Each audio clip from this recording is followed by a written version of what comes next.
안녕하십니까. 오늘 아침 일라디오 아나운서 정은혜입니다. 벌써 5월도 중순을 향해 가고 있는데요. 아직도 아침 저녁은 쌀쌀하고 또 일교차가 크죠. 올봄 내내 이어진 저온 현상 때문에 전국 곳곳에서 냉해로 인한 과수작물 등의 피해가 잇따르고 있다는데요. 이런 상황에 오늘 내리는 전국적으로 많은 비가 내린다고 합니다.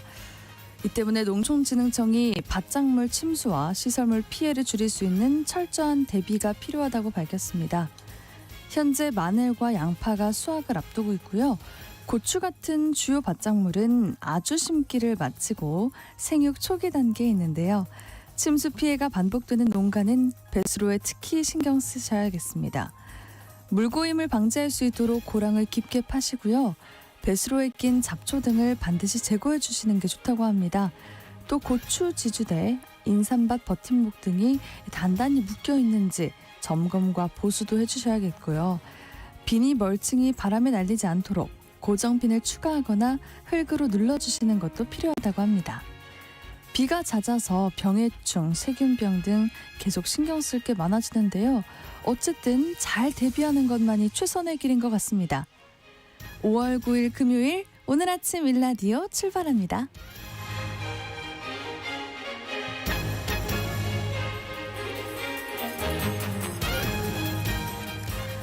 네, 오늘 오전 제주 산간 지역에 강풍경보가 발효됐습니다. 유리창 근처는 유리가 깨지면 다칠 위험이 있으므로 피하도록 하고 쓰러질 위험이 있는 나무나 전신주 밑은 피하고 안전한 건물로 대피하시길 바랍니다. 해당 지역에 계신 분들은 각별히 유의해 주시기 바랍니다. 네, 오늘 아침 일라디오 이 시간은 물론 KBS 일라디오의 모든 프로그램은 유튜브 KBS 일라디오 공식 채널이나 모바일 콩 어플리케이션을 통해서 실시간으로 함께 하실 수 있습니다. 오늘 팩트연구소 시간에는 길거리 동물 먹이 주기에 대한 정보 팩트체크해보고요. 언젠가 내 집 시간에는 요즘 강남권 대형 빌딩, 핫플레이스로 유명했던 곳들도 공실률이 심각하다고 합니다. 상가시장의 실태와 문제에 대해서 살펴보겠습니다. 청취자 여러분들 참여하실 수 있는 오늘의 퀴즈 드립니다. 간밤에 레오 14세 신임 교황이 선출됐는데요. 가톨릭 교회 최초로 뜻밖의 이 나라의 교황이 선출됐다고 합니다. 레오 14세 교황은 페루에서 20년 넘게 원주민 공동체와 가난한 이들을 위해서 사목 활동을 하면서 페루 시민권을 취득하기도 했다는데요. 선대 프란치스코 교황과 유사하다는 평가를 받고 있습니다. 이 나라의 출신이라는 점이 오히려 불리하게 작용했다고 합니다. 트럼프 대통령이 반기는데요. 이민자들을 포용하는 모습은 상반되기도 합니다. 레오 14세 새 교황, 어느 나라 출신일까요? 추첨을 통해서 농촌진흥청에서 제공하는 핵삼 세트를 한 분께, 향긋한 커피 드실 수 있는 모바일 커피 쿠폰 4분께 드리겠습니다. 방송에 참여하실 분들은 단문 50원, 장문 100원이 드는 유료 문자 샵 9730, 샵 9730으로 보내주세요. 유익한 정보와 살아있는 이야기가 있습니다. KBS 오늘 아침 일라디오. 이 정보가 사실인지 혼란스러운 내용 바로잡아보는 팩트연구소 시간입니다. 오늘은 길거리 동물 먹이 주기에 대한 소식과 정보에 대해서 팩트체크 해보겠습니다. 선정수 팩트체커와 함께합니다. 안녕하세요. 네, 안녕하십니까. 네, 반갑습니다. 동물 보호에 대한 관심이 높아지고 도시에서도 많은 동물을 볼 수 있는데 오는 7월부터는 비둘기에게 먹이를 주면 과태료를 내야 한다라는 보도가 있습니다. 이게 사실인가요? 네, 사실입니다. 서울시는 지난달 유해 야생동물 먹이 주기 금지 구역을 지정하고 고시했습니다. 지자체 조례에 따라서 지자체장이 유해 야생동물 먹이 주기를 금지할 수 있도록 야생생물 보호법이 개정된 데 따른 후속 조치인데요. 그렇다고 해도 비둘기에게 먹이를 준다고 해서 무조건 단속이 되고 과태료를 부과받게 되는 건 아닙니다. 서울시가 관리하는 도시공원과 한강공원 등 모두 38곳이 먹이주기 금지 구역으로 지정됐습니다. 서울숲, 남산공원, 월드컵공원, 여의도공원, 북서울 꿈의숲, 서울대공원 등 대부분의 공원이 포함되고요.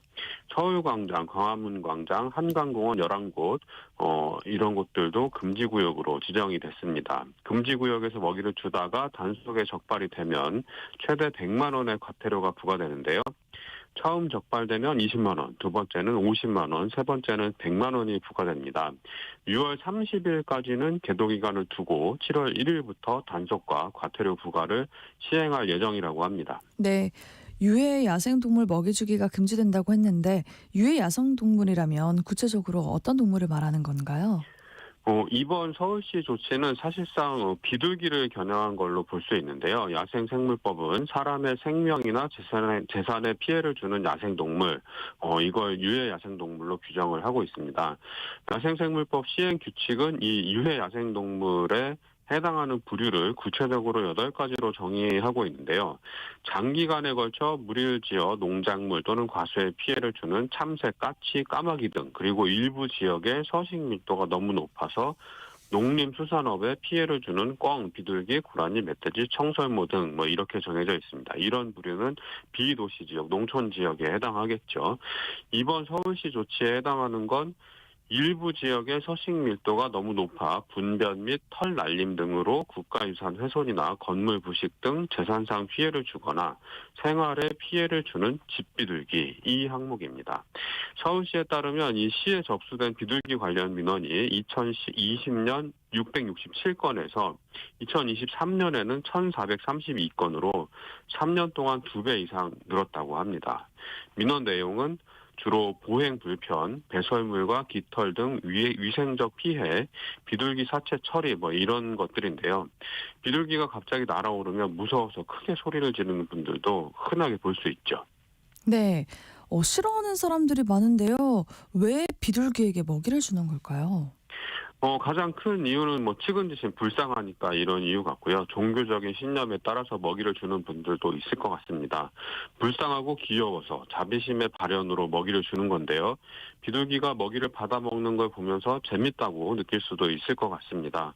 우리나라에 비둘기가 크게 늘어나게 된 계기가 서울올림픽, 대통령 취임식 등 1980년대부터 1990년대까지 각종 행사에서 비둘기를 날리는 게 유행했기 때문입니다. 사람이 필요에 따라서 들여와 놓고 이제 와서 없애야 한다고 말하는 건 너무하지 않냐. 이런 얘기들도 비둘기 애호가들의 항변인데요. 일부 동물단체들은 비둘기에게 먹이를 주지 못하게 하는 정책은 결국 비둘기를 굶어 죽게 만드는 처사다 이렇게 반발하기도 했습니다. 네. 그런데 비둘기는 인간이 개입하지 않는 상태에서는 스스로 먹이를 찾아 먹습니다. 살기 위해서 먹이를 찾는 것이죠. 그런데 지금은 주기적으로 먹이를 주는 사람이 있으니까 먹이를 찾을 필요가 없는 것이고요. 비둘기는 번식력이 강해서 먹이가 지속적으로 공급이 되면 개체수가 크게 늘어나는 특성이 있다고 합니다. 그렇기 때문에 먹이 주기를 금지해서 개체수 조절을 시도하는 건데요. 실제로 스페인, 스위스, 뉴질랜드 등 해외 각국에선 비둘기에게 먹이 주는 걸 금지해서 개체수 조절에 성공한 사례가 많다고 합니다. 성공했군요. 해외 사례들을 감안하면 조절이 필요하긴 하겠네요. 한강공원 등 38곳이 먹이주기 금지구역으로 정해졌다고 하셨는데 그럼 이외에 다른 곳에선 먹이주기를 통제할 방법이 있나요? 일단 과태료 부과 대상은 먹이주기 금지구역 내에서 먹이를 주다가 단속됐을 때로 한정이 됩니다. 따라서 금지구역이 아닌 곳에서 비둘기에게 먹이를 주는 행위를 단속할 수 있는 근거는 없는 겁니다. 네. 그렇지만 금지구역이 아니라고 해서 지속적으로 먹이를 주게 되면 해당 지역 주민들의 민원이 쏟아지게 될 테고요. 그렇게 되면 추가적으로 금지구역으로 지정되는 곳이 나올 가능성이 매우 커지죠. 먹이 주기가 계속되고 개체수가 늘어나서 배설물로 인한 피해 민원이 빗발치면 결국에는 유해조수 포획으로 나가게 되겠죠. 먹이 주는 분들은 당장에 불쌍하고 귀여워서 먹이를 준다고 할지는 몰라도 이게 개체수 증가로 이어지면 결국 비둘기들을 통째로 잡아가게 되는 조치로 이어질 수 있다. 이런 점을 알아두셔야겠습니다. 네. 요즘 도시 하천에선 어미를 따라다니는 새끼 오리를 볼 수 있다고 하는데요. 새끼 오리 여러 마리가 어미를 졸졸 따라다니는 모습 정말 귀엽거든요. 네. 그런데 오리에게 빵이나 과자 그리고 시리얼 같은 사람 음식을 먹이로 주는 분들이 있다고 하는데 이건 괜찮을까요? 저도 요즘에 이 양재천을 따라서 산책을 하다 보면 귀여운 오리 가족이 하천에 떠다니는 걸 많이 볼 수 있습니다.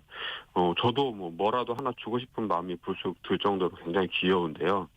이것도 결국은 비둘기와 같은 맥락입니다. 먹다 남은 식빵이나 과자, 시리얼 이런 거 들고 와서 귀엽고 불쌍하니까 먹을 것 좀 나눠준다는데 왜 참견이냐 이러는 분들도 계시는데요. 네. 그래서 좀 해외 사례를 찾아봤습니다. 영국은 여러 지자체들이 오리에게 빵을 주는 걸 금지하고 있습니다. 미국도 지자체에 따라서 오리나 비둘기에게 먹이를 주는 걸 금지하고 있고요. 우선 오리들에게 영양 불균형을 초래할 수 있고 천사의 날개, 엔젤 윙스라는 질병을 유발한다고 합니다. 어, 이 질병은 날개의 마지막 관절이 뒤틀리고 날개 깃털이 몸에 닿지 않고 옆으로 향하는 질병인데요. 이 새들은 일반적으로 날지 않을 때 날개를 접어서 몸통에 이렇게 딱 밀착시키게 되는데 네. 이 천사의 날개 질환이 있으면 날개가 접히지 않고 몸 바깥쪽으로 뻗게 됩니다. 날 수도 없게 되고요. 아직 원인이 명확하게 규명되지는 않았는데요. 탄수화물 과다 섭취 등 영양 불균형 탓에 이 질환이 발생한다는 주장이 설득력을 얻고 있습니다. 새가 어릴수록 영양 불균형에 노출이 되면 각종 질병을 얻게 될 가능성이 크다고 합니다. 네, 사람 음식을 먹으면 오리가 병에 걸릴 수 있다는 얘기네요. 다른 문제도 있다면서요? 네, 다음으로는 수질 오염 문제가 제기되고 있는데요. 너도나도 오리에게 빵을 주게 되면 오리가 미처 다 먹지 못한 빵 조각이 물에 풀어지거나 가라앉게 됩니다. 당연히 이는 수질 오염으로 이어지고요. 물속 미생물이 증가하게 되고 녹조 현상으로 이어질 수 있습니다. 수질 측면에서 보면 이 수계의 자정 능력을 초과해서 처리되지 않은 음식물이 수계로 흘러 들어가는 건 분명히 부정적인 결과를 초래하게 됩니다. 근데 이 영국 사람들은 수백 년 동안 먹다 남은 빵을 오리에게 줬기 때문에 이 최근 오리에게 빵을 주지 말라는 정책이 확산이 되자 당혹감을 나타내고 있습니다. 일각에서는 새 모의 회사가 아무런 근거도 없이 자사 수익 증대를 위해 펼치는 캠페인일 뿐이다 이렇게 평가절하하는 목소리도 나타나는데요. 일부는 오리가 굶주리게 하는 것보다 빵을 주는 게 더 낫다 이런 주장을 펴기도 합니다. 결국 비둘기와 같은 맥락이네요. 사람 곁에서 사는 동물에게 먹이를 주는 게 동물에게 이로운가 하는 문제인 것 같은데요. 네, 지속적으로 사람이 먹이를 주게 되면 이 청둥오리가 사람이 주는 먹이에 의존하게 되고 자연적인 먹이 활동 능력이 떨어지게 됩니다. 청둥오리가 자연의 일부로서 본성을 발현하면서 살아가야 하는데 사람에게 먹이를 의존하게 되는 건 바람직하지 않죠. 또 비정상적으로 개체수가 늘어나면 하천 생태계 균형이 무너질 수도 있습니다. 제가 직접 관찰한 장면을 좀 말씀드리면 이 새끼 오리를 거느린 어미 오리가 먹이를 주는 사람 앞에서 목을 빼고 기다리고 새끼들도 이 빵 부스러기를 받아 먹으려고 알짱거리는데요. 이때 다른 오리들이 날아와서 텃세를 부리면서 어미 오리를 쫓아냅니다. 그럼 이 어미 오리가 푸르륵 날아가거든요. 새끼 오리들이 무방비 상태에 놓이는 겁니다. 외갈이나 고양이의 습격에 취약해지고요. 이 사람이 먹이를 주지 않아도 오리는 물속에 사는 곤충이나 물풀을 먹고 잘 살도록 돼 있습니다. 사람에 대한 경계를 느슨하게 만들어서 아기를 품은 사람에게 쉽게 당하는 원인이 되기도 하죠. 실제로 2022년 서울 한 지역의 도시 하천에서 10대 형제가 오리 가족에게 돌팔매질을 해서 몰살시킨 사건이 일어나기도 했습니다. 정말 끔찍한 일인데 그래서 처벌은 받았나요? 네, 야생생물법 8조는 누구든지 정당한 사유 없이 야생동물을 죽음에 이르게 하는 학대 행위를 해서는 안 된다. 이렇게 규정합니다. 위반하면 3년 이내 이하의 징역 또는 300만 원 이상 3천만 원 이하의 벌금에 처해지는데요. 이 사건이 처음 보도된 계기가 경찰서 수사관이 시민 신고를 받고 자수를 권고하는 벽보를 붙인 것이었는데 결국 범인은 인근에 살고 있는 10대 형제로 밝혀졌고 입건이 됐다는 것까지만 보도가 됐습니다.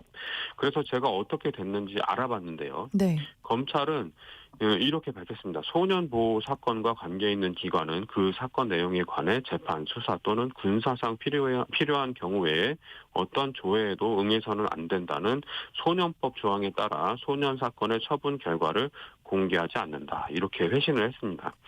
일단 야생생물법 위반 혐의로 입건이 됐고 법원 소년부로 넘어가서 모종의 처분을 받았다는 것은 확인이 된 셈이죠. 사람을 해친 게 아니라고 해서 가해자가 나이가 어리다고 해서 처벌을 피해갈 수 없다는 점을 잘 알아두시면 좋을 것 같습니다. 네. 이 청동오리는 해당되지도 않지만 비둘기처럼 유해 야생동물로 지정이 됐다고 해도 함부로 죽이거나 해치면 처벌받게 된다는 점도 꼭 기억해야 되겠습니다. 절대 다시는 그런 일이 생겨서는 안 될 것 같습니다. 도시의 동물이 늘어나면서 갈등도 늘어나고 있는 것 같은데요. 근본적인 해결책이 있을까요? 주로 길고양이를 돌보는 사람과 이를 탐탁지 않게 보는 사람들의 갈등이 있고요. 그리고 비둘기 때문에 피해를 입는 사람과 모의를 주는 사람, 이런 갈등도 있습니다. 그리고 한편에는 사이코패스 성향 탓에 동물을 학대하는 사람들도 있고요. 또 멧돼지나 들개가 주거 지역에 들어와서 사람에게 피해를 일으키는 사건도 왕왕 일어납니다. 이런 동물과 인간의 갈등, 사회적으로 토론되고 합의돼야 할 부분이 많은데 우리 사회가 아직까지 여력이 미치지 못하는 부분도 있는 것 같습니다. 이 동물 애호가들은 동물을 돌보는 자신의 행위로 인해서 다른 사람이 피해를 입을 수 있다는 점을 자각하고 피해를 끼치지 않을 방법을 찾아보는 자세가 필요할 것 같고요. 사람 곁에서 살고 있는 동물이 탐탁지 않은 사람들도 동물과 동물을 돌보는 사람을 불필요하게 혐오하지는 말아야 됩니다. 피해가 발생한 부분에 대해선 지자체나 당국에 민원을 제기해서 해결하는 방법으로 대응하는 게 현명할 것 같습니다. 네, 서로의 생각과 방식이 다른데 그런 갈등을 잘 해결하는 지혜가 필요할 것 같습니다. 오늘 팩트 연구소 시간에는 길 위의 동물들과 또 이를 둘러싼 여러 가지 정보에 대해서 짚어봤습니다. 선정수 팩트체커였습니다. 고맙습니다. 네, 고맙습니다.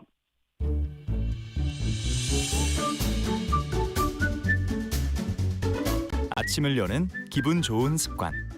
KBS 오늘 아침 1라디오.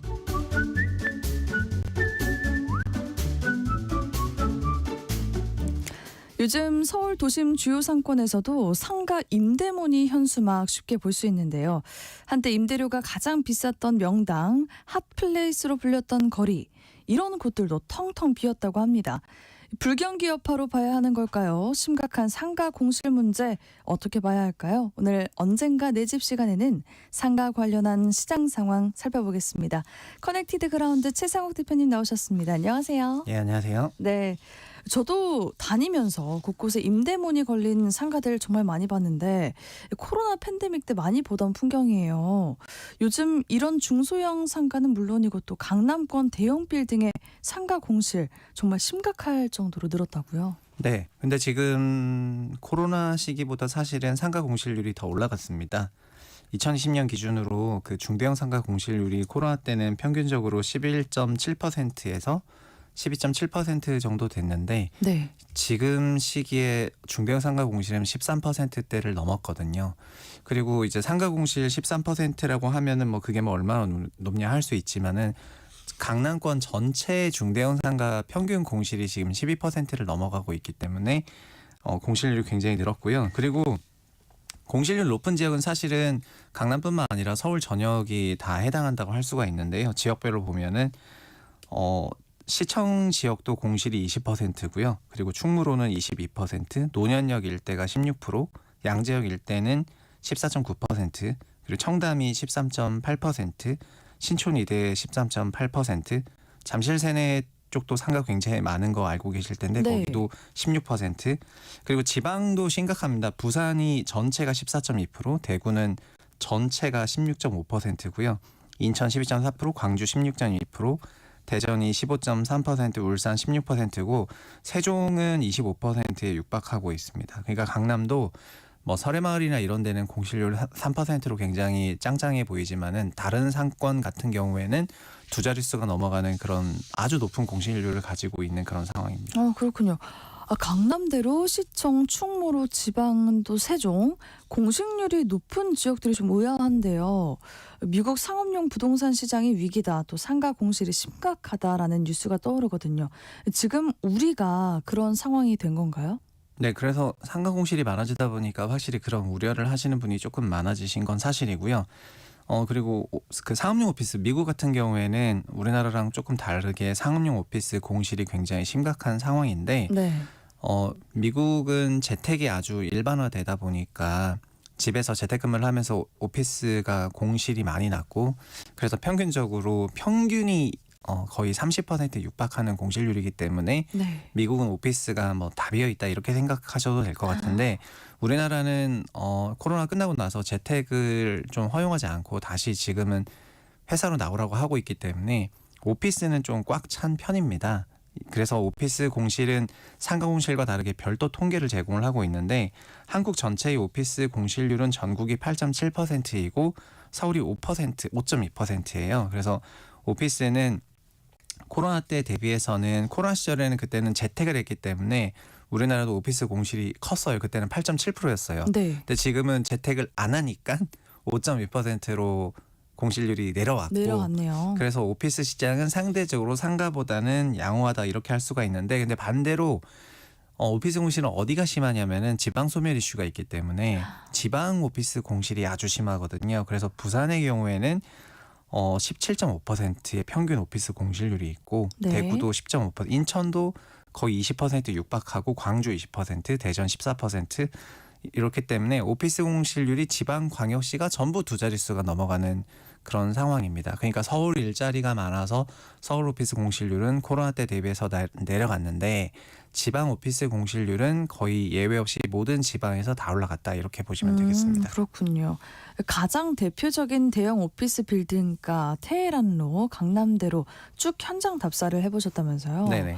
눈으로 발로 직접 둘러보시니까 어떤 풍경들이 펼쳐지던가요? 네, 실제로 통계와 유사한 그런 환경이 펼쳐집니다. 그러니까 오피스는 테헤란로 쪽은 평균적으로 뭐 7%대밖에 안 되기 때문에 공실이, 그래서 외부에서 봤을 때는 빈 것을 확인하기가 어렵고요. 근데 상가 같은 경우에는 강남권 공실이 14% 육박하기 때문에 걸어다니다 보면은 그냥 건물 저층 상가 부분이 통으로 비어 있는 게 잡히거든요. 그리고 네. 이 통계를 발표하는 거는 그냥 통계청에서 발표하긴 하지만은요, 민간 부동산 리서치 기관들도 별도로 이런 통계들을 발표하는데, 외국계 어떤 쿠시먼에서 발표한 걸 보면은 신사동 같은 경우에는 가로수길 공실률이 거의 40% 육박한다 이렇게 발표를 했고, 실제로 가보면은 정말 건물이 양쪽으로 되어 있는데 한쪽이 다 비어 있다고 생각할 정도로 40% 공실률이면 말 그대로 절반은 비어 있는 거지 않습니까?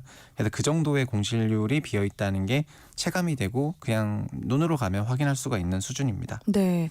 아니, 이런 강남역 업무 빌딩들은 유동 인구도 많고 또 안정적인 고정 수요, 투자 수익이 보장되던 곳들인데, 이런 강남권 업무 빌딩 공실 늘었다는 건 어떤 신호 그리고 의미로 봐야 할까요?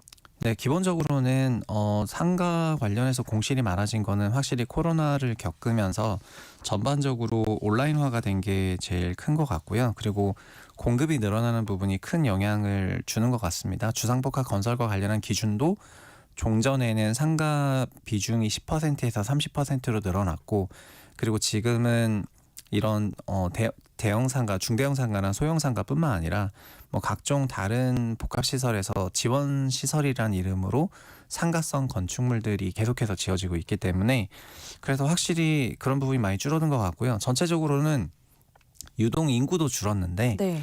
한국 거리의 유동을 채워주는 게 요새는 외국인입니다. 그래서 외국인이 많이 오는 지역 같은 경우에는 그래도 상권이 유지가 되면서 상가 공실률이 적게 유지되는 경향이 있는데, 외국인 유동인구가 없는 경우에는 확실히 두 자릿수 공실률로 크게 치솟은 걸 보면은 한국의 전반적인 유동인구 비중도 많이 내려가는 것 같습니다. 근데 이런 대형 빌딩들은 일반 부동산에서 주택이나 근린상가 같은 거 거래하듯이 하는 게 아니라 빌딩의 자산 가치 혹은 임대차 관리를 다 맡아서 관리해주는 그런 업체들이 있지 않나요? 네, 원래 이런 중대형 건물 같은 경우에는, 그러니까 이거는 이제 오피스 같은 경우에는 상가는 상가 임대차를 통상적으로 계약하는 방식대로 계약을 하는데, 중대형 오피스 건물의 임차 같은 경우에는 그 이제 건물의 여러 층을 점유하다 보니까 네. 그 임차인이 나가게 되면은 건물 전체의 수익성에 큰 훼손이 오게 되거든요. 그래서 이런 경우에는 건물 매니지먼트하는 회사들이 들어있는 임차인들의 임차 기간 주기 관리를 하면서 건물의 자산 가치를 높이는 방향으로 돌아갑니다. 그래서 어느 정도는 건물 관리 업체를 통해 가지고 그 공실률이 관리가 되는데, 상가는 이런 게 거의 또 없는 편이긴 해요. 상가 같은 경우에는 전문적으로 임대차 공시나 이런 걸 관리해주는 그런 기능이 일부 제한적으로 들어가고 하다 보니까 없어질 때, 특히 소형 상가 없어지고 중대형 상가 쪽 이렇게 전환되는 걸 보면은 그런 부분에서 관리되지 못해가지고 더 그 파급 효과가 커지는 것 같습니다. 네.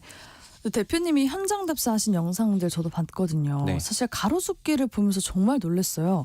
한때 서울에서 가장 힙한 곳이었는데 와, 지금은 거의 유령 도시 같다라는 표현까지 나오더라고요. 대체 왜 그렇게 쇠락하게 된 걸까요? 네, 그 가로수길 가보신 분들은 아시겠지만은 뭐 거리 40%가 비어 있기 때문에 맞아요. 그냥 다 충격을 받으시는데, 근데 가로수길에 계신 분들도 뭐라고 하냐면은 그 뒤편이 세로수길은 좋다, 뭐 이런 얘기를 하시는데, 다른 또 길이 생겨서 그게 더 좋다라는 거. 그러니까 신사역에서부터 그 신사중으로 가는, 현대고 신사중으로 가는 그 네네네. 가로수길이 공실이 평균 40%이지만 그 배후 이면 길을 그쪽에서는 세로수길이라고 부르는데, 세로수길. 네. 근데 그 세로수길도 가로수길 대비해서 괜찮다는 것이지, 신사는 평균적으로 20% 공실을 가지고 있거든요. 그래서 거기 지역이 굉장히 공실이 많아졌는데, 사실은 지금은 그런 용어가 사라졌는데 젠트리피케이션이라는 용어를 과거에 많이 썼었습니다. 네. 소위 사람이 몰리면서 임차료가 올라가고, 임차료가 올라간 것 때문에 초기 단계에 젊고 힙한 임차인들이 퇴거를 하게 되고, 소위 브랜드들이 들어오면서 임차료가 올라가다 보니까 거리의 특색이 사라지게 되면서 유도인구가 줄어들고, 그 과정에서 거리가 활기를 잃어가는 그 과정이 전반적인 젠트리피케이션인데, 신사동 길에는 그런 일이 발생했다고 볼 수가 있을 것 같습니다. 사실 그리고 이거랑 온라인이 합쳐진 건데요. 식음료 배달되고 패션은 온라인화되고 이랬기 때문에 전반적으로 그런 영향이 가장 크게 나타난 게 아닌가 싶습니다. 사실 서울의 소위 뜨는 길이라고 하는 이런 지역들은 젠트리피케이션을 다 경험하고 있는 그런 상황이고, 지금 현재 젠트리피케이션이 없는 지역만 가장 핫한 것이고, 젠트리피케이션 경험했던 데들은 더 이상 방문이 줄어들면서 이런 공실이 커지게 되는 거거든요. 왜냐하면 그 바로 직전에는 가장 높은 팝업 스토어 임차료를 받다가 이제 그런 게 없어지게 되면서부터는 자연스럽게 높은 공실이 만들어지게 되는 거고요. 그런 과정에서 좀 더 긴 시계열을 두고 기다리면은 회전도 되긴 하겠지만은, 현재는 그런 게 가장 안 된 지역이 신사동 길인 것 같습니다. 네. 그래서 건물들이 텅텅 비니까 조물주 위에 건물주라는 말도 옛말이다, 이런 말이 나오는 네. 것 같아요. 그러면 사실 보통 임차료를 낮출 것 같은데 그렇지도 않다면서요? 네, 사실은 그 부동산이라든가 이런 상가 같은 경우에는 투자를 할 때, 아니면은 그 상가의 수익성을 볼 때 소위 투자 수익률이라는 거를 보는데, 부동산 쪽에서는 뭐 캡레이트라는 말을 하지만 통계청에서는 그 상가를 갖고 있으면 1년에 몇 %를 벌 수 있는지를 분기 단위로 발표를 합니다. 네. 근데 보면은 전국 기준으로 중대형 상가가 분기 수익률이 0.9%인데 4개 분기 곱하면은 3.6%라는 거거든요.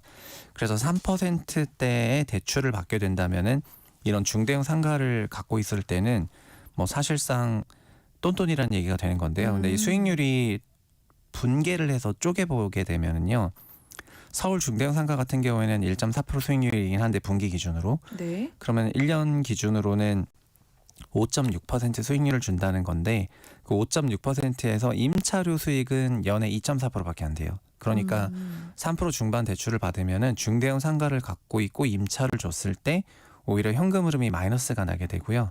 그럼에도 불구하고 그거를 막 공실로 두면서, 임차료는 깎지 않는데 공실로 두면서 임차료를 깎으면은 건물 자체의 밸류가 내려가기 때문에 공실이 차라리 더 낫다. 이걸 나중에 팔 때는 오히려 안 깎인 입찰료로 높게 유지가 되는 것이 이제 건물의 매각 가치는 올라가니까라고 하면서 아, 그렇군요. 네, 그래서 수익 가치에 대해서는 뭐 낮게 유지가 되지만 처분할 때는 그래도 비싸게 처분해야 되니까 공실 상태를 계속 유지하는 인센티브가 작동을 합니다. 아. 그래서 서울에 있는 이런 중대형 상가들의 거래 관행이 소위 말하는 부동산 시장에서 흔히 얘기하는 수익률로 얘기하는 그런 시장이 완전 깨졌고 그냥 공실을 계속 유지하면서 처분할 때 비싸게 팔겠다 이런 생각들이 많이 반영이 되는 것 같습니다. 아, 그러니까요. 저도 사실 비워놓는 것보다 낮춰서 임차인이 들어오는 게 낫지 않나라고 생각을 했었는데 네. 그렇지도 않나 보네요. 네, 그러니까 맞습니다. 그 건물 가치를 계산할 때 결국에는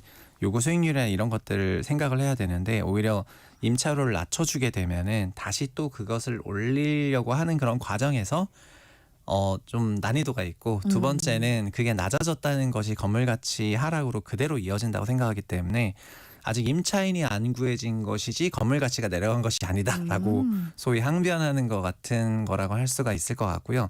이런 관행이 이제 쌓이다 보니까는 공실 상태로 계속해서 이어지고 있습니다.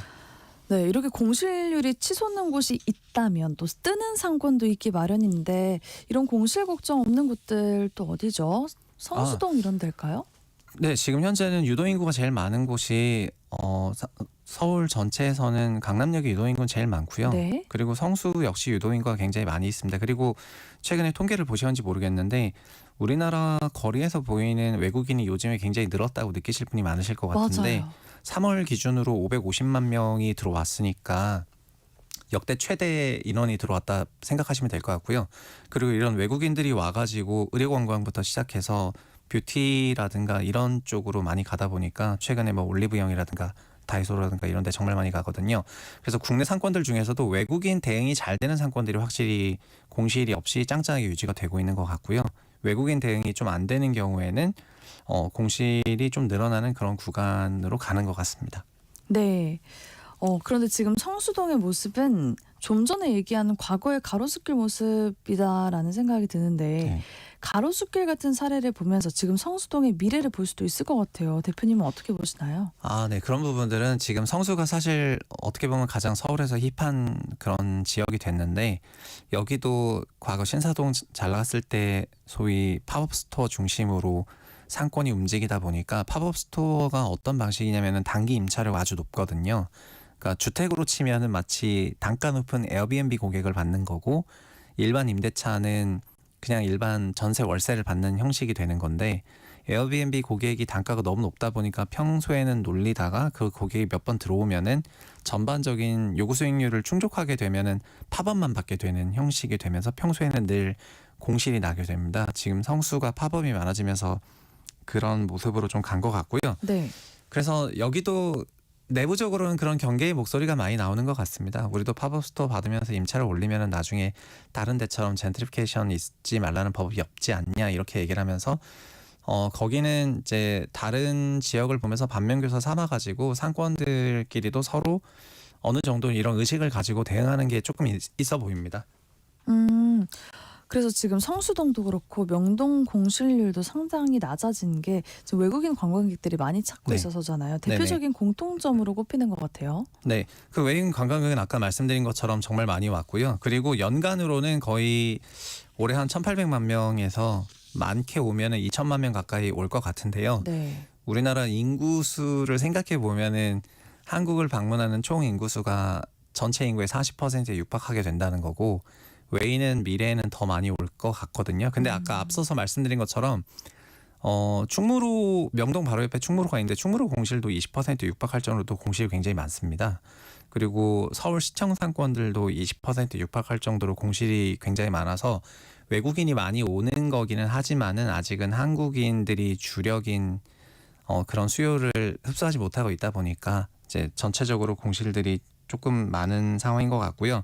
다만 실제 이런 상가나 이런 관련 일을 하시는 분들이 계시다면 아마 저보다 더 체감으로 느끼고 계시겠지만은 외국인 접객이나 접대가 많이 되는 그쪽 그 상권에 있으시는 것이 가두 관련한 인원들이 좀 더 많을 것 같다.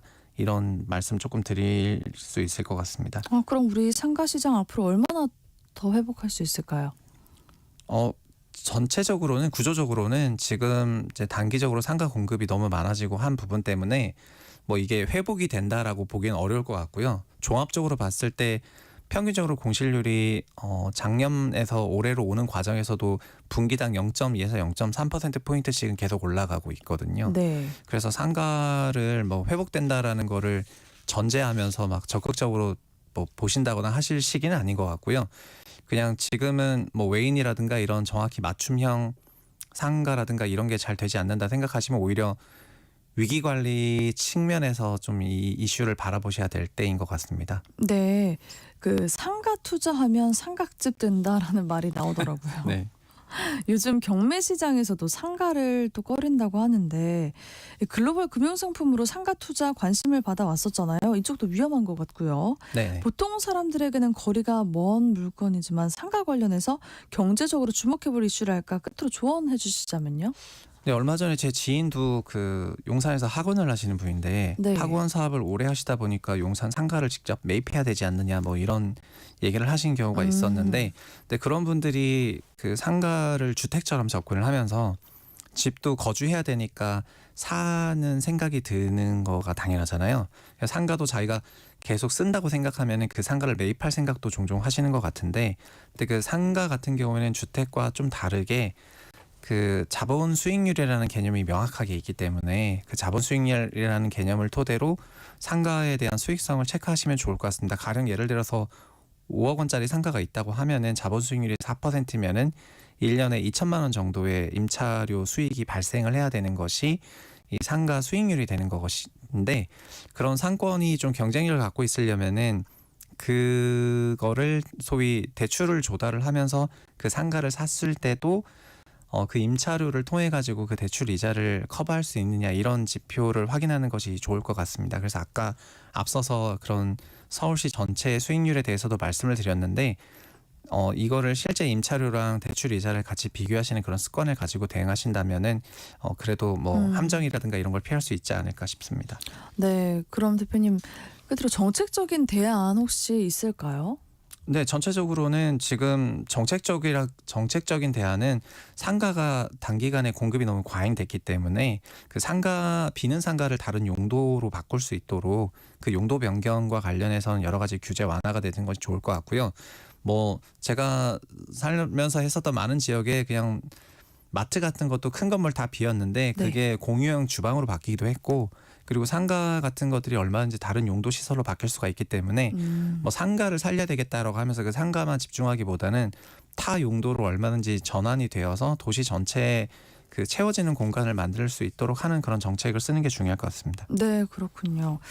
언젠가 내 집 시간 오늘은 강남권 대형 빌딩들도 심각하게 겪고 있는 상가 공실 문제 살펴봤습니다. 커넥티드 그라운드 최상욱 대표님과 함께했습니다. 잘 들었습니다. 네, 고맙습니다. 감사합니다. 네, 오늘의 퀴즈 정답 미국이었습니다.